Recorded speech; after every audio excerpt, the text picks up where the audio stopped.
Good morning, friends and neighbors. Some of you have been asking how the shop press is working. Now, hopefully, I took like a GIF or whatever they call them of the side of this toolbox from the previous video of it, all smashed in and stuff. I took the 4-inch grinder and a cut-off wheel and cut the welds all the way around, took this side off, and I ran this piece. This was the worst side. This was the side that was really twisted and kinked and what have you, and it did get that split right there from when it got ran into it. It kinked it so bad there that it split it, and the reason it was split, this was pushed out so far it broke the weld, and this edge from here to here was just a V inside there, and I got it pushed out.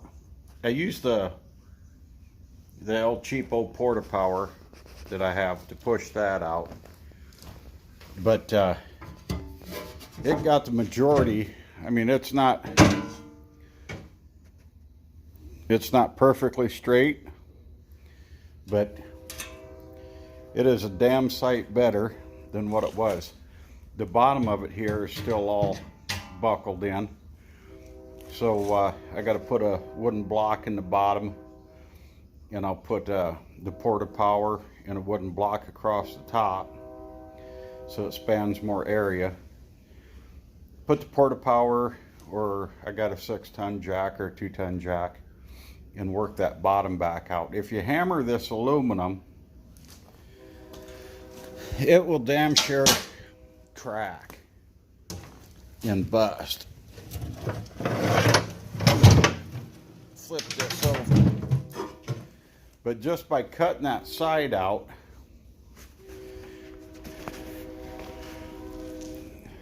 well, I guess it's not the bottom,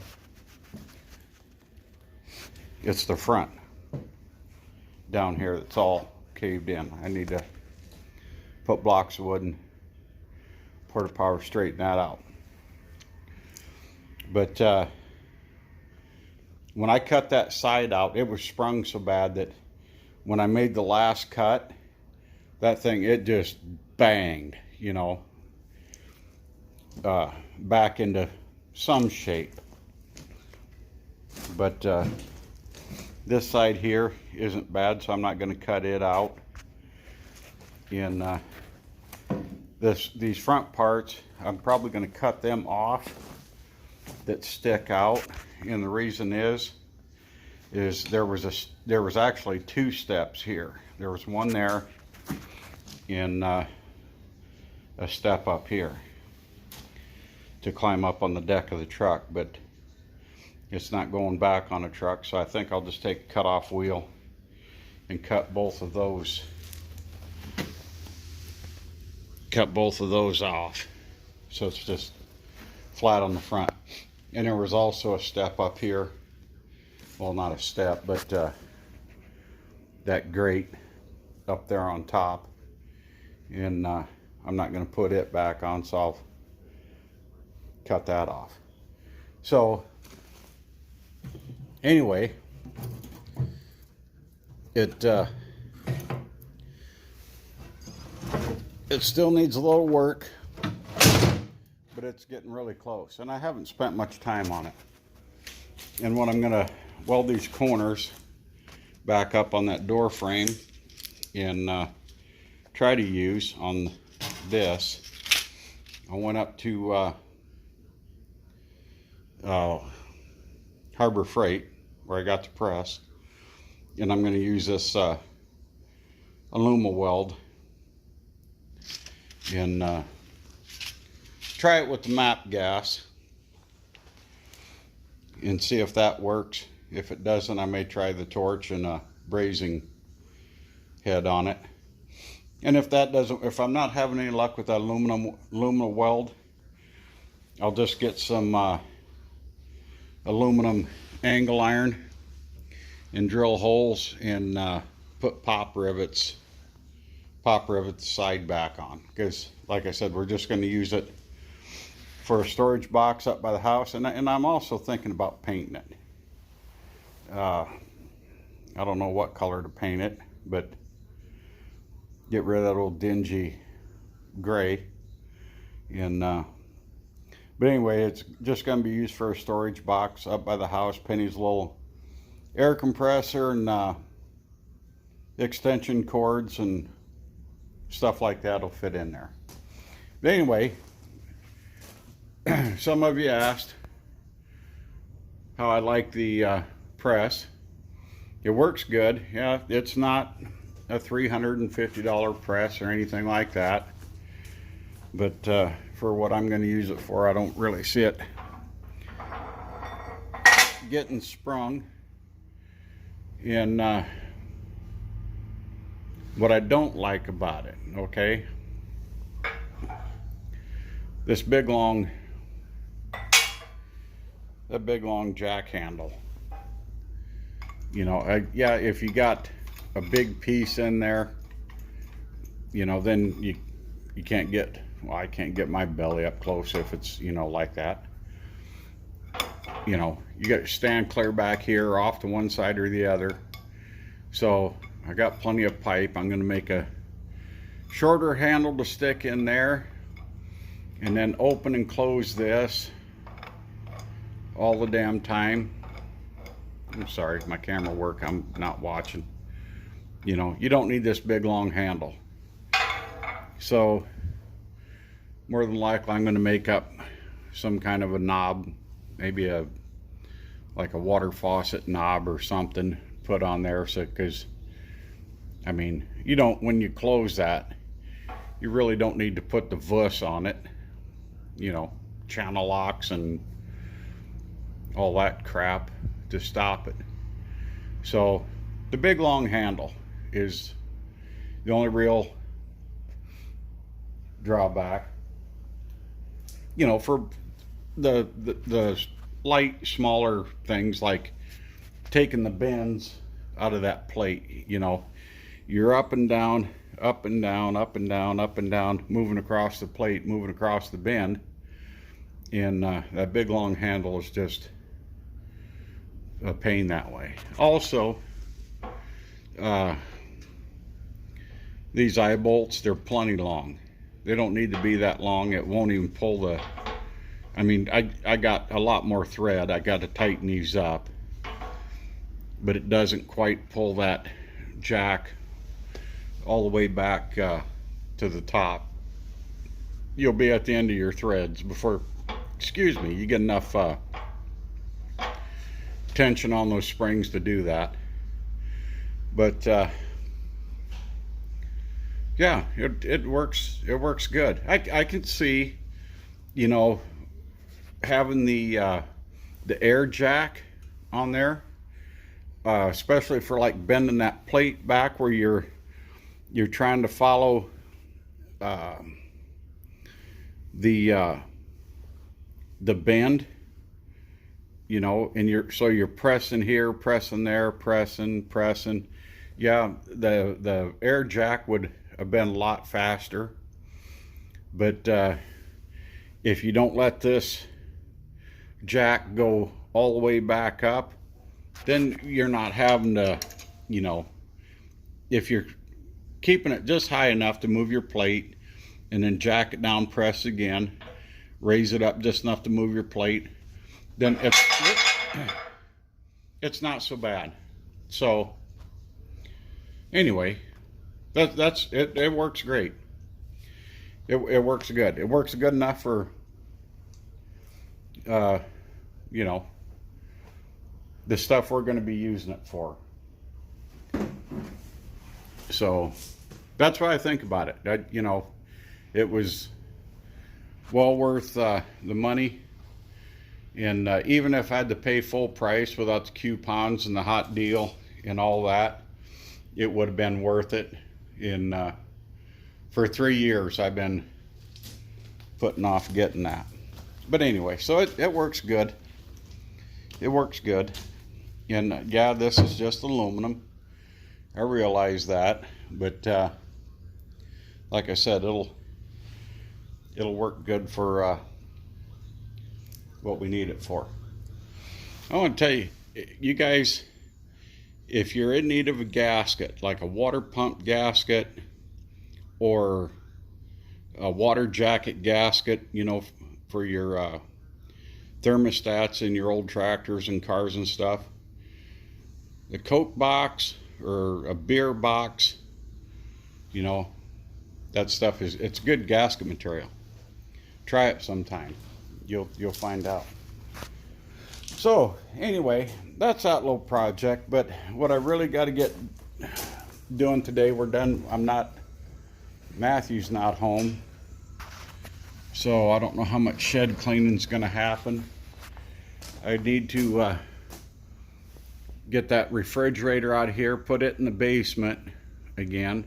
We bring it out here for our barbecues on Memorial Weekend, 4th of July, and stuff like that. And then that way people don't have to keep running in and out of the house to get water and pop. But anyway, Matthew and I, and it's not very heavy, it's just clumsy.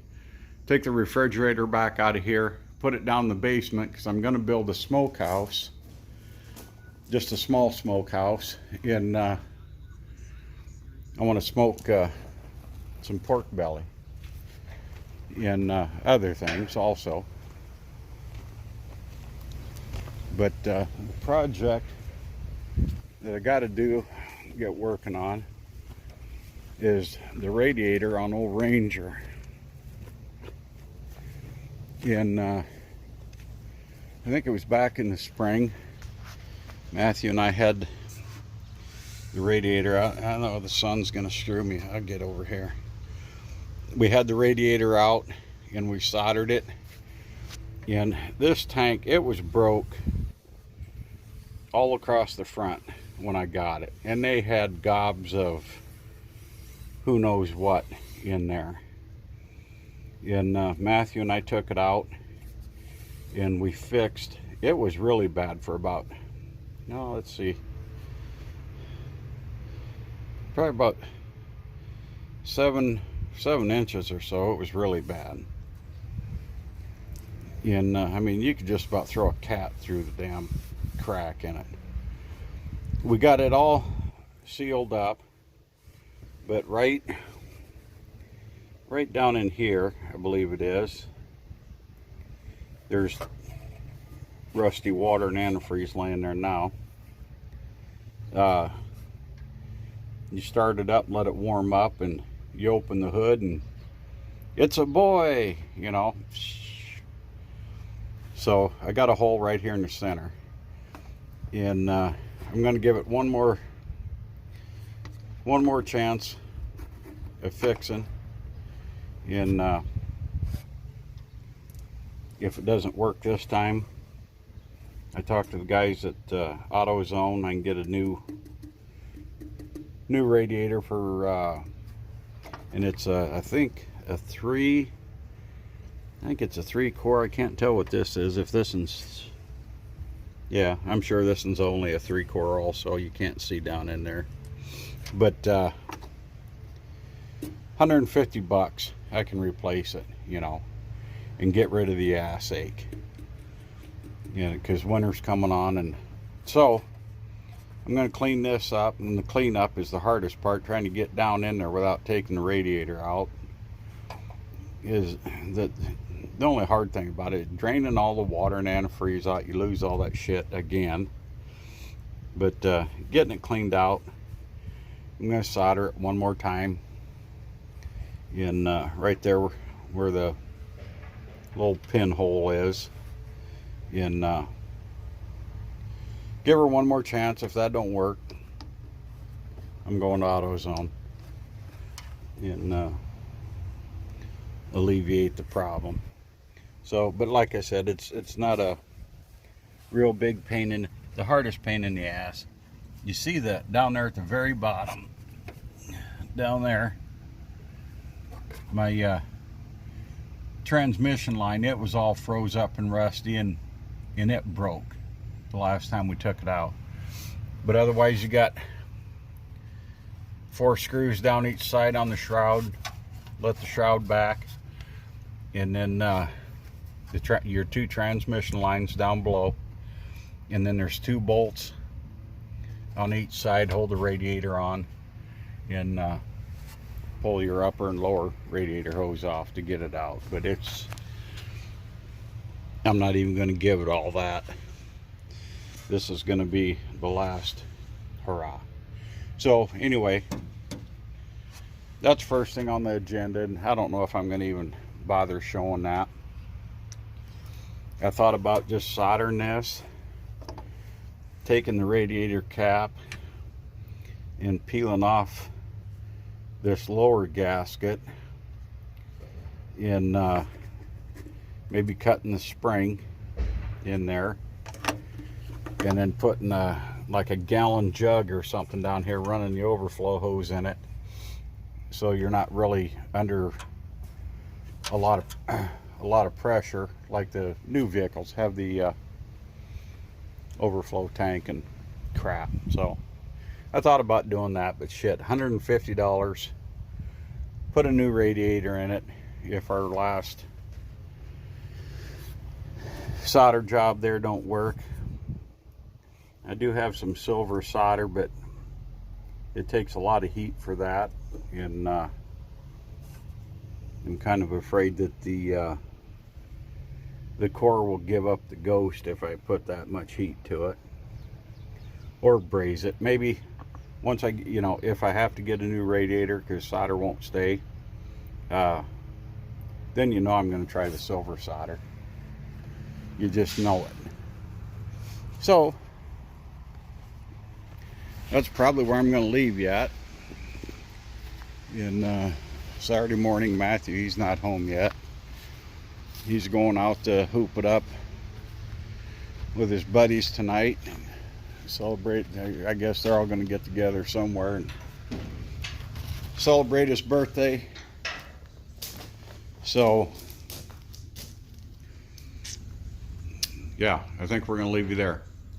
And like I said, back on this, I got a picture or some damn thing I took from the last video. I'm going to put it at the very beginning of this video, so if that doesn't work out for some reason, if you want to see how bad this side was and everything, why just go back to the last video, like 3 or 5 minutes into it, and you'll see how bad it was. So we're going to leave you there, friends and neighbors. Hopefully I'm holding that right. You can see my ugly mug. Hit the like button. Comment. I love comments. I don't care, if you give me shit about something. I'd like to rib with people, and I don't mind being ribbed. So I like a good laugh. And some of you we get to joking back and forth. Ed Goslin, Shane Holst, and some of the others, yeah. So hit the like button, give her a thumbs up, subscribe if you want, and leave a comment. I really appreciate it. And I want everybody to be good to each other, and happy trails.